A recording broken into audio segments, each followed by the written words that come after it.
Serial killers are much more common than you may think. Investigations concerning serial killers are ongoing all over the world. Just because some names and cases don't get a chance in the spotlight doesn't mean that they aren't happening. You may be surprised to learn that many killers were apprehended in 2019, whether their crimes were recent or part of cold cases. Thankfully, these criminals were brought to justice this year and must now face their own fates. Number 5. Gracious David West is a suspected serial killer from Nigeria.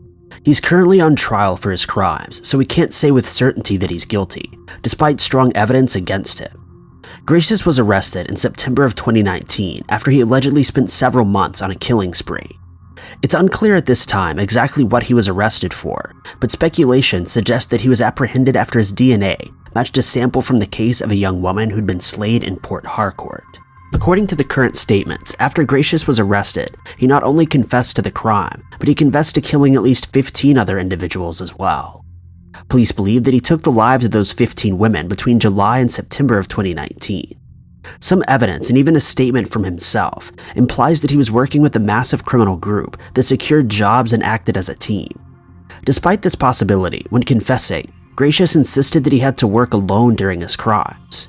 Gracious stated that he had an irresistible urge to kill, and that he would spend several hours every single night of the week, driving and walking along busy city streets, looking for his next victim. Gracious described his routine in detail to investigators. He would attract a woman to the street, take her to a hotel, feed her a nice dinner, and have intimate relations with her before the pair peacefully fell asleep. In the middle of the night, he would be sure to wake up and proceed to threaten his guest with a knife. The events that followed would depend on the woman's reaction, but nearly every time he said he would turn up the TV or radio until the volume was blasting through the walls, and after that he would take her life. Gracious is still ongoing trial for his alleged crimes, but investigators find peace knowing that the possible serial killer is finally off of the streets, and they hope to apprehend the others involved. Number 4. In January of 2019, police from India reported that they had arrested a suspect walking in the area with a blood-stained axe. This arrest was made after CCTV footage from the area captured the 38-year-old suspect, Kalua Patel, taking the life of an innocent person. Police rushed to the scene and were luckily able to quickly apprehend the man. Shortly after he was taken in, he confessed to 10 murders in the area. The investigation revealed that these crimes had taken place over the course of 6 months, beginning in mid-2018, when he took the lives of 2 labor workers while they were sleeping.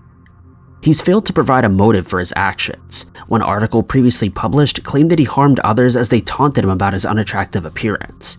However, other articles and evidence released by police explain that the man is simply mentally unstable, possibly suffering from severe mental illness. Before he was arrested, he'd attacked 3 people in the area. At the time of his capture, they were still fighting for their lives in the hospital, as their wounds were nearly fatal. It's unclear what happened to these victims, but it seems they survived as he's only being charged for 10 cases, not including these 3. The term serial killer is used only when the suspect meets certain criteria, specifically that their victims had things in common. In this case, the victims were all unique. Some were workers, and some were women, and others were religious figures in the community. However, the fact that these crimes occurred over a span of time, with breaks in between, coupled with the fact that he had over 3 victims, is still labeled as a serial killer, and he was tried as such. Additionally, he had a preferred method of taking lives which worked almost as a routine or a rule for him. He would stalk his victims during the day and attack while they were sleeping. This is another odd characteristic of serial killers, furthering the idea that he does fit the mold. For now, his fate is unknown, but like in many cases where lives are lost, the community is relieved to see that he's finally behind bars. Number 3. In July of 2019, South African police arrested a suspected serial killer named Julius. It's unclear why the initial arrest was made, but it had something to do with the case of a young woman who'd gone missing in the area. Police somehow linked her disappearance to Julius, and upon arriving at his home to investigate, he confessed the crime. Once in custody, he went on to confess many more cases, in total 5 victims. The bodies of each of these victims were exhumed and DNA tests were performed. While most cases were connected to their respective missing persons cases, others took longer as police begged the public and the family of the victims to remain patient. Julius explained in a confession statement that he had started his killing spree in January of 2018 when he abducted his first victim and attacked her with a knife. After she passed, he dug a shallow grave in his garden and planted fruits and vegetables above it. After this, he continued to perform the same horrible act for several more women over the course of a year and a half. His victims were similar in appearance, and although their ages ranged from 15 to 24, they were considered young and beautiful, meaning that he had a type. This combined with his routine methods of killing and burial labeled him a serial killer. Before he was officially captured, he was seen by the community as an anonymous monster, which filled women and young girls in the area with immense fear and even led to police implementing harsher curfew laws. Despite his confession, the law requires that Julius still undergo a usual criminal trial. In October of 2019, the trial was delayed due to issues with crime scene evidence and DNA results of some of the victims. Regardless though, Julius remains behind bars for the moment, away from the public. Number 2. Sometime in 2018, the remains of a missing woman were found in an abandoned home in East Detroit. The woman was bound in a sitting position with signs of sexual assault.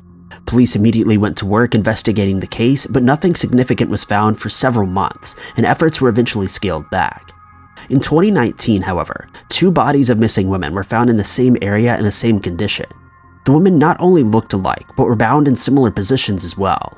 Just like before, signs of sexual assault were found at the scene. DNA tests confirmed that all of the evidence compiled belonged to the same serial killer. In March of 2019, police matched these samples in a DNA database to DAngelo Martin. However, the lack of necessary evidence against him made it difficult to arrest him. In fact, police were still working to build their case in May of 2019, when DAngelo got himself into even more trouble. He'd apparently tried to assault a 26-year-old woman and was arrested while trying to flee the scene. When he was brought in, police were thrown many steps closer to their goal of apprehending the killer. He was charged for the assault case, and while he still hasn't been charged for the murders, he's now in prison, which makes the investigation much easier for detectives. He's suspected to be found guilty of at least 4 murders and an additional attempted assault case. While he's not been found guilty of these crimes, he's still considered a danger to society, and it's a positive thing that he's at least in custody. Number 1. This case is slightly different from the others because the crimes of the suspected serial killer did not occur in the same year that he was captured. Many of his suspected crimes had actually gone cold after years of inactivity before he was caught. In Daytona Beach, Florida, between 2005 and 2006, 4 women were killed by a criminal which police eventually determined was a serial killer. This conclusion was reached because many of the similarities in the cases, the routine of the killer, and the appearances of the victims, and of course the fact that the crimes unfolded over a certain period of time rather than all at once. The murders shocked and terrified the community, and women found themselves checking their backs more than usual. However, it should be noted that the mystery man's final victim wasn't exactly the same as the others. His first 3 victims were young and worked as prostitutes. It's believed that he would lure these women into his car, promising them money before attacking them and firing a weapon at them. After this, he would then dump their bodies' remains in a remote wooded area nearby. These women also held average day jobs in addition to their night work, but the last woman wasn't a prostitute. She was your average working woman with a mundane retail position. This is a peculiar move for the killer, but some experts insist that this is actually a common switch-up that many killers go through before they're ultimately captured. They gradually venture off toward victims that are more difficult to abduct. This killer stayed under police radar for decades, and his victims' cases all eventually went cold with no sign of justice in the future. But in September of 2019, that finally changed when Robert Hayes was arrested. He was apprehended for his suspected involvement in an unrelated murder case, and while he was relieved of those charges, the DNA testing that was required during the case found that he was attached to other cases. He's currently on trial for these crimes, and although he may seem guilty, we can't technically say that until he's proven so by a court of law. If he is found guilty though, that means that several of these cases will finally be solved after decades of collecting dust. Thank you guys so much for watching. If you liked this video, be sure to click that like button. Also, don't forget to subscribe and click that notification bell to keep updated with our videos.